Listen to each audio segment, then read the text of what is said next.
सरकार हमको एक बात पे डराती है, मुकदमे ठोक देंगे, मुकदमे ठोक देंगे, और कह रहे हैं कि हम कल्याण करने वाले हैं, हम ये करने वाले हैं। मैंने हर भर्ती का डाटा निकाल रखा है। आरक्षण की लड़ाई में सबसे आगे सबको खड़ा रहना है। कुछ ज्ञापन आए थे, एक छात्रवृत्ति वाला, डूंगरपुर के 27 करोड़ छात्रवृत्ति आदिवासियों को नहीं मिली। बांसवाड़ा के 35 करोड़ के आसपास आदिवासियों की छात्रवृत्ति बाकी है। प्रतापगढ़, उदयपुर, सिरोही अनुसूचित क्षेत्र की मैंने जो डाटा निकाला है, 100 करोड़ से अधिक छात्रवृत्ति आदिवासी बच्चों की आज भी बाकी है। बांसवाड़ा में 1600 बच्चों की स्कूटी नहीं आई है। डूंगरपुर में 1000 बच्चों की स्कूटी नहीं आई है। इस आधार पे पूरे अनुसूचित क्षेत्र में 3500 के आसपास बच्चों की हमारी स्कूटी नहीं मिल रही है, और कह रहे हैं कि हम कल्याण करने वाले हैं, हम ये करने वाले हैं। इसलिए आप सभी को इस मंच का साथ देना है। एक लंबी डिमांड चल रही है लंबे समय से, उसी बात को मैं लेने वाला था, लेकिन वो घंटी बजने की तैयारी है। बाध्यता 40% की जो बाध्यता रखी गई है, लंबे समय से डिमांड चल रही है, और आप सभी सरकार नहीं मानेगी, सरकार को झुकाएंगे। सरकार हमको एक बात पे डराती है, मुकदमे ठोक देंगे, मुकदमे ठोक देंगे। एक बात ये कान करके सुन ले कि हमारे पूर्वज मरने से नहीं डरे थे, तो हम मुकदमे से डरने वाले नहीं है। इन्हीं शब्दों के साथ धन्यवाद, आभार, जय जवाहर। हमारे गरीब व्यक्ति आरएस में जाना, एसडीएम बनना चाहिए, वर्गीकरण होना चाहिए, लेकिन क्षेत्रीय आधार पे होना चाहिए। ट्राइबल एडवाइजरी काउंसिल की बात करें, पैसा एक्ट की बात करें, हमारे यहाँ पर बड़े बड़े प्रोजेक्ट लगा रहे। पैसा एक्ट की जो कानून बना हुआ है, उस कानून की पालना नहीं की जा रही है। लेकिन आने वाले समय में इन अधिकारियों को भी हम सबक सिखाएंगे कि पैसा एक्ट का प्रावधान क्या है, और जो अधिकारी अगर कानून की अवहेलना करता है तो उसको भी कानून की भाषा हम सिखाएंगे, क्योंकि कानून के नाम से ये हमको डराने की कोशिश करते हैं, हर वक्त डराने की कोशिश करते हैं, हमारे गरीब भाइयों को डराने की कोशिश करते हैं। इसलिए चिंता नहीं करनी है। इन्हीं शब्दों के साथ सभी साथी कुछ वक्ता रहे, सुनना है।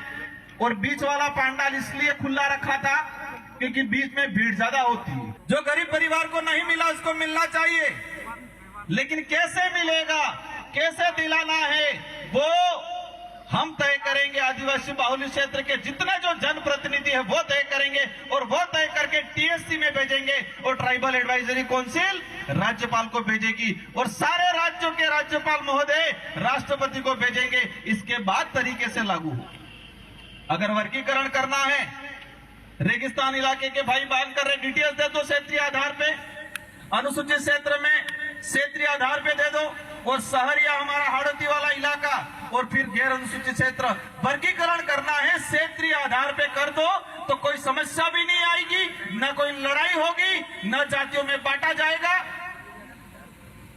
अधिसूचना के आधार पे राजस्थान के अंदर 12 से 16 प्रकार की जातियां हैं। कितने भाग बांटोगे आप? ये लड़ाई करने का तरीका है। और जब इतना 12 भागों में आरक्षण बढ़ जाएगा, फिर रोस्टर का क्या होगा? क्या होगा रोस्टर प्रणाली का? अब हमारे जो गरीब भाई आए उनको बेचारों को पता नहीं है रोस्टर क्या होगा। एक में भी रोस्टर के आधार पे या वास्तविक जो रोस्टर प्रणाली है उसके आधार पे लागू नहीं होगा, और हमारे लिए एक भी सीट नहीं आएगी। आरएस भर्ती 2013, 14, 16, 13, 16, 18 समय काफी हो गया, रैली में चलना है। मेरा लास्ट आपसे एक निवेदन है कि रिजर्वेशन हमारा जन्म सिद्ध अधिकार है, उसके लिए हमको लड़ना है, सबको मिलजुल के लड़ना है। लेकिन कुछ लोग सिर्फ राजनीति करना चाहते हैं आरक्षण के नाम पे। ऐसे लोगों से सावधान रहने की सख्त जरूरत है। और आने वाले समय में ये तो शुरुआत है, एक सांकेतिक है, और आने वाले समय में डूंगरपुर, बांसवाड़ा, प्रतापगढ़, उदयपुर सारे जिलों को मिला के एक बड़ा सम्मेलन किया जाएगा।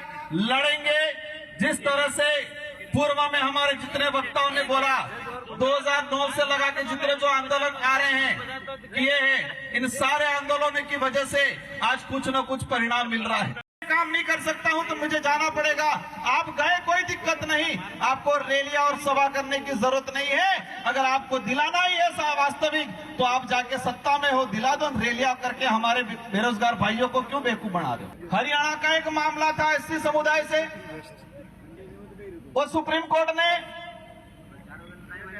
एसटी एससी दोनों के लिए थोप दिया गया कि उपवर्गीकरण करेंगे, और हमारे भोले भाले भाइयों को फिर गुमराह करना शुरू कर दिया। कह दिया कि मीणा को अब नहीं मिलेगा, अब भीलों को मिलेगा। उधर इलाके में कह रहे अब तुमको नहीं मिलेगा, अब सहरिया को मिलेगा। फिर कह रहे इनको नहीं मिलेगा, अब घराशियों को मिलेगा। उपवर्गीकरण करना है, और उपवर्गीकरण राजस्थान के अंदर है।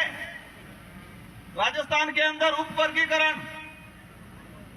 सहरिया बारा के अंदर एक ही जिले में एसटी को 2 भागों में डिवाइडेशन करके रिजर्वेशन दिया जा रहा है। 25% सहरिया आदिम जाति को और 6% वहां के एरिया आइडेंटिफाई किया है, उसमें भील भी है, उसमें मीणा भी है, उनको 6% दिया जा रहा है। राजस्थान के अंदर एक 12% मिल रहा है।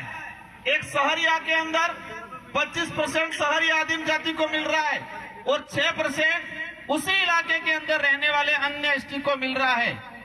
और हमारे शेड्यूल एरिया के अंदर फिर 100% की बात में करें, और वो 100% ही मानो। सद्भावी कौन है? सद्भावी का अर्थ हम हर समाज का, हर वर्ग का मान सम्मान करते हैं, लेकिन कोई हमारा हक खा ले, गरीब का हक खा ले, और तब हम चुप नहीं बैठ सकते। अनुसूचित क्षेत्र के अंदर 939 पद आए, और हमें मिलने चाहिए थे, जो अधिसूचना जो कह रही है 45%, 5%, 50% उस आधार पे हमें मिलने चाहिए थे 423 पद, और मिले कितने? 414 पद। दूसरी ओर इस अधिसूचना में कहा गया कि 50% अनारक्षित, उसमें किसी भी वर्ग का पात्र अभ्यर्थी उसमें जा सकता है। लेकिन हुआ क्या? 2013 की भर्ती के अंदर 50% के हिसाब से जो अनारक्षित पद 470 पद आए अनुसूचित क्षेत्र में, और 470 में से हमारे एसटी के बच्चे जा पाए 8 बच्चे। और वही जब उनकी पदोन्नति हुई, जो एसटी के और एससी के बच्चे ओपन कैटेगरी में गए थे, एसटी के गए थे 8 और एससी के गए थे 5, लेकिन इनका कांस्टेबल से हेड कांस्टेबल में पदोन्नति हुई। तो जब पदोन्नति हुई तो उनकी पदोन्नति उस सामान्य कोटे से ना होकर एसटी कोटे के अंदर ही की गई। वही कहानी 2016, 2018 और इन तीनों भर्तियों की अगर डाटा बात करें तो कुल पद आए थे 2312, और 2312 में से हमारे भाई लगे 828, और जो 75% आदिवासी बाहुल्य क्षेत्र है और वहां पर 828, और बाकी जो 50% अनारक्षित की बात करें उसमें 1359 बच्चे दूसरे लगे। एक बाप के अगर 4 बच्चे हो और 4 बच्चे में किसी एक बच्चे के साथ अन्याय होता है, तो उसका भी अधिकार बनता है कि मेरे साथ अन्याय क्यों हुआ। यहां तो शेड्यूल एरिया है, 5वीं अनुसूचित संवैधानिक प्रावधान है 244(1) के तहत, उसमें यहां पर विशेष अधिकार हमको दिया गया है, और उल्टा हमारे ही साथ अन्याय किया गया। इसी तरह वन विभाग की भर्ती हो, पटवारी की भर्ती हो, शिक्षक भर्ती हो, इन सारी भर्तियों का निकाल के मैं डाटा लाया हूं, लेकिन समय अभाव में पूरा नहीं बता पाऊंगा। लेकिन ये बात जरूर बताऊंगा, वो 2013 की अधिसूचना के कारण हमारे आदिवासी भाइयों के लगभग 4 से 5 हजार नुकसान भर्तियां हुई। 4 से 5 हजार हमारे भाई नौकरी लगते। अब समझ लो इतने भाई नौकरी लगते अलग अलग विभागों में। एक परिवार से एक आदमी नौकरी लगता है तो उसकी पूरी पीढ़ियां सुधर जाती है, पूरी पीढ़ियां सुधरती है। इतना बड़ा नुकसान हुआ और हमारे लोगों से तालियां बजा दी कि 2013 की अधिसूचना बाहर वालों को बंद कर दिया, आपको दिलाएंगे। इसलिए मैंने कहा था कि 2013 की अधिसूचना आदिवासी इलाके के लिए काला कानून है। और ये काला कानून साबित हुआ, उसी वजह से हमारे 4 से 5 हजार परिवार आज भी जो कंपटीशन की एग्जाम की तैयारी कर रहे हैं, अभी आरक्षण की बात कर रहे हैं, करनी चाहिए, हम भी कहते हैं आप करो, लेकिन बात इस बात पे आती है कि जिन्होंने आरक्षण बेचने का काम किया, जिन्होंने 2013 की अधिसूचना लागू की, वही आज आरक्षण की बात करने आ रहे हैं। सबसे पहले हम पुलिस भर्ती को ही ले ले, क्योंकि पुलिस भर्ती को इसलिए लेते हैं कि हमारे इस समाज सर्टिफिकेट लगा के पुलिस कर्मचारी अधिकारी बनते हैं और बनने के बाद अपने आप को 30 मार का समझते हैं और हमारे घर डालने का काम करते हैं। सब नहीं करते हैं, कुछ लोग करते हैं। कुछ लोग उस सर्टिफिकेट का कर्ज भी उतारना जानते हैं। साथियों, अंग्रेजों से और तत्कालीन जो संविधान निर्माता थे, उनसे जो मनवा के संविधान में निहित की गई है, इन महापुरुषों को नमन करना चाहूंगा। आरक्षण महारैली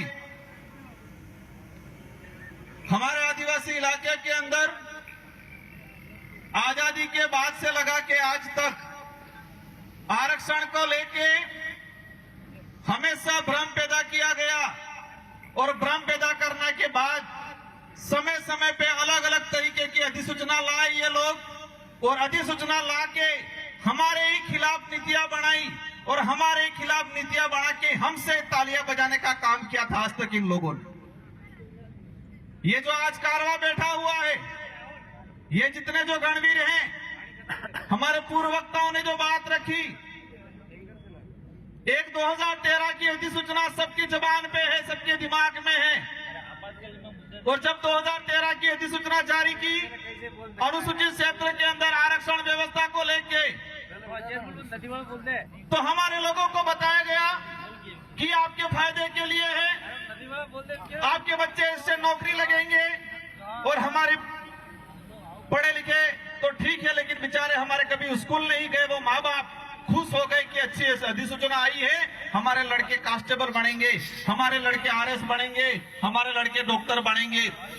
लेकिन 2013 की अधिसूचना ऐसी थी, 2013 से लगा के आज 2025 हो गया, और इतने सालों के अंदर मैंने हर भर्ती का डाटा निकाल रखा है। शांतिपूर्वक रैली में पहुंचना है और अपने यहां से स्टार्ट करेंगे, कलेक्ट्री जाएंगे और वहां पर हमारे कुछ वक्ता रहे हैं, वो बात फिर बोलेंगे। सबकी बात को सुनना है और आने वाले समय में आरक्षण की लड़ाई में सबसे आगे सबको खड़ा रहना है। इन्हीं शब्दों के साथ आप सबको धन्यवाद, आभार, जोहार। ताज़ा खबरों के लिए विजिट करें द फैक्ट इंडिया की वेबसाइट और डाउनलोड करें द फैक्ट इंडिया ऐप।